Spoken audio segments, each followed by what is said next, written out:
بیان کیا جاتا ہے کہ بنی اسرائیل میں ایک انتہائی نیک شخص رہا کرتا تھا جسے اللہ تعالیٰ نے ظاہری حسن و جمال بھی بہت دے رکھا تھا۔ وہ اپنے ہاتھ سے زنبیل بناتا اور فروخت کر کے اپنا گزر بسر کیا کرتا تھا۔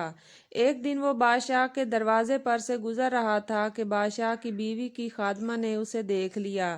جا کر ملکہ سے کہنے لگی کہ یہاں ایک آدمی ہے کہ ایسا حسین شخص کبھی نہیں دیکھا، زنبیل فروخت کرتا پھر رہا ہے۔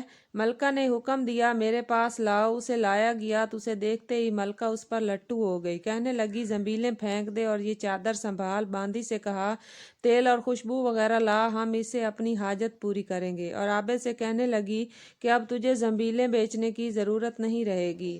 عابد بار بار انکار کرتا رہا۔ کہنے لگی کہ اگر تو یہ کام نہیں کرنا چاہتا تو اس کے بغیر یہاں سے باہر بھی نہیں جا سکتا، اور دروازے بند کرنے کا حکم دے دیا۔ عابد نے یہ حال دیکھا تو کہنے لگا کیا تمہارے محل کے اوپر کوئی ضرورت کی جگہ ہے؟ کہنے لگی ہاں۔ باندی کو حکم دیا کہ اس کے لیے پانی وغیرہ اوپر لے جا۔ ویڈیو میں آگے بڑھنے سے پہلے ہمارے چینل کو سبسکرائب کر لیں تاکہ ہماری ہر نئی آنے والی ویڈیو سب سے پہلے آپ تک پہنچے۔ یہ عابد شخص اوپر چھت کے ایک کونے کی طرف گیا، دیکھا کہ محل بہت اونچا ہے، کوئی ایسی چیز نہیں جس کے ساتھ لٹک کر نیچے اتر جائے، اور آخر اپنے نفس سے باتیں کرنا شروع کر دیں کہ تو 70 برس سے اپنے رب کریم کی رضا کی طلب میں لگا رہا، رات دن اسی کی عبادت میں گزرتے تھے۔ تجھ پر آج ایک ایسی شام آئی ہے جو تیری اس تمام محنت کو ضائع کر دے گی۔ واللہ تجھ سے بڑھ کر کوئی خائن نہ ہوگا، اگر یہ شام تیرے اعمال کو فاسد کر دے گی، آخر اللہ کو کیا منہ دکھائے گا۔ غرض اسی طرح سے وہ اپنے آپ کو خطاب کرتا رہا اور آپس میں باتیں کرتا رہا۔ حضور صلی اللہ علیہ وآلہ وسلم فرماتے ہیں کہ جب اس نے بلندی سے کود جانے کا تہیہ کر لیا تو اللہ تعالیٰ نے جبرائیل علیہ السلام کو ندا دی۔ انہوں نے لبیک کہہ کر جواب دیا۔ ارشاد ہوا میرا بندہ میری مصیحت اور ناراضگی سے بچنے کے لیے جان کی بازی لگا رہا ہے، جا اپنے پروں سے اس کو تھام لے اور اسے ذرا بھی تکلیف نہ ہونے پائے۔ چنانچہ جبرائیل علیہ السلام نے اپنا پر پھیلایا، اسے پکڑ کر یوں زمین پر رکھ دیا جیسے ایک مہربان باپ بیٹے کو رکھتا ہے۔ فرمایا کہ عابد یہاں سے سیدھا گھر گیا، زنبیلیں وغیرہ وہیں رہ گئیں۔ سورج غروب ہو رہا تھا۔ بیوی کہنے لگی زنبیلوں کی قیمت کہاں ہے؟ کہنے لگا آج تو ان کا کچھ نہیں ملا۔ کہنے لگی تو آج رات افطار کس چیز سے کریں گے؟ کہنے لگا آج کی رات یوں ہی صبر سے کاٹ لیں گے۔ پھر کہنے لگا اٹھ کر تندور میں آگ جلا دے، اگر ہمارے ہمسائے تندور میں آگ نہیں دیکھیں گے تو نہ جانے کیا خیالات ان کے ذہنوں میں دوڑیں گے، خواہ مخواہ انہیں پریشانی کا سامنا کرنا پڑے گا۔